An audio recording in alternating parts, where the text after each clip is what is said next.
Hi, today we're going to be looking at the Tory Party conference that took place last week, and I found it to be a really interesting, if not odd, beast this year. What I'm going to do is talk about it for a little while, and then at the end I'm going to add some links that are worth looking at if you're studying British politics, get a little bit of reading done on what happened at their conference. But the first thing I want to talk about is the fact that the conference was such a contrast from the Labour Party conference. There's two different approaches going on at the moment, or the two main parties are in different phases and doing slightly different things. At the Labour Party conference, what we saw was a lot of quite high profile big debates actually taking place in the main hall, and obviously then there was fringe events, a big fringe event, the World Transformed Momentum's fringe event going on in the background. But an awful lot of really important debate about the rules of the Labour Party and so on and so forth actually taking place in the main hall. Lots of big public disagreements, and yet they found a way forward, and it didn't look like the divisions were that important at the end of it.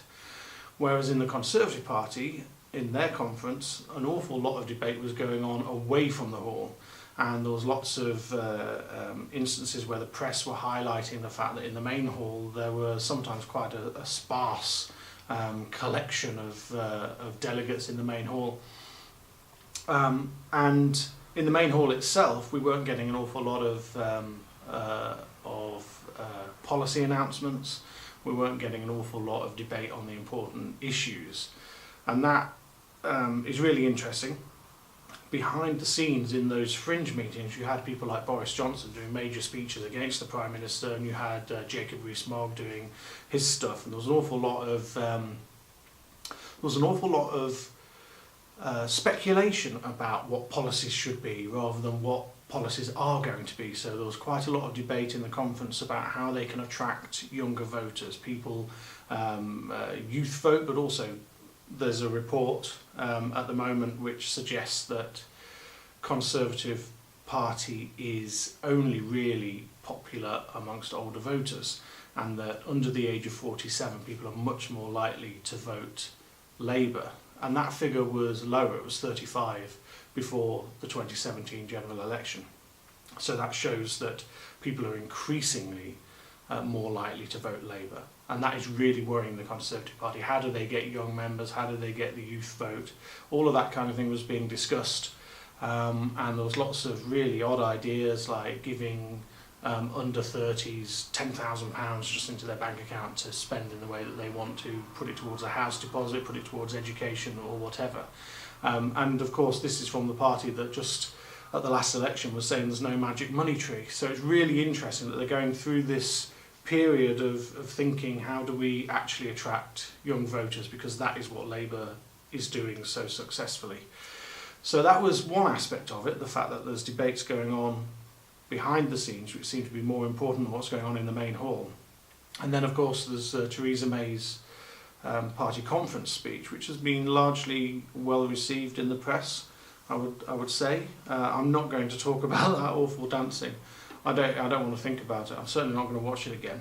But if you feel like you need to, feel free. I'm just going to avoid it. I'm not quite sure what she was thinking there. I think she thought she was trying to be funny.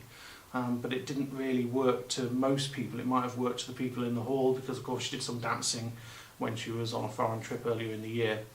But I think that her party speech, what she tried to do was very carefully tread down this narrow path, trying not to offend people in her party one way or another. She talked about Brexit, but only about 25 minutes into the speech, and only very briefly, and she said what she could to not annoy anybody.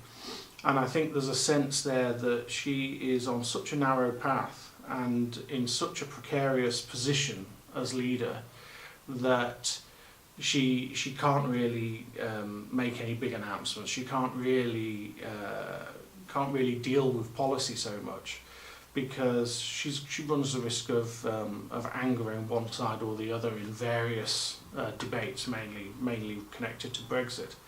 So she did that successfully. It was a competently delivered speech, but it was nowhere near the kind of worldwide view that Jeremy Corbyn did the week before. So again, you get these comparisons between the Conservatives and Labour and what position they are in and what kind of situation the party is in at the current time. And the Conservatives are in a really, really difficult position, but they're in power. And that's a really crucial difference. Labour can talk about how brilliant their conference was and how they're a government in waiting, but the Conservatives are actually a government, even if they're having trouble with getting Brexit sorted. So all of that kind of is a preface to what is coming up in the next few weeks, because it seems that Theresa May has bought herself a little bit of respect from the conference speech, but in the next few weeks we see whether that's going to disappear, and it could disappear quite quickly as the Brexit negotiations enter what people are saying the final phase. So we'll see how that goes. So I'm going to add some useful links for you to read if you want to, and also don't forget to press the subscribe button to this channel, and there'll be more in the coming weeks. Thank you very much.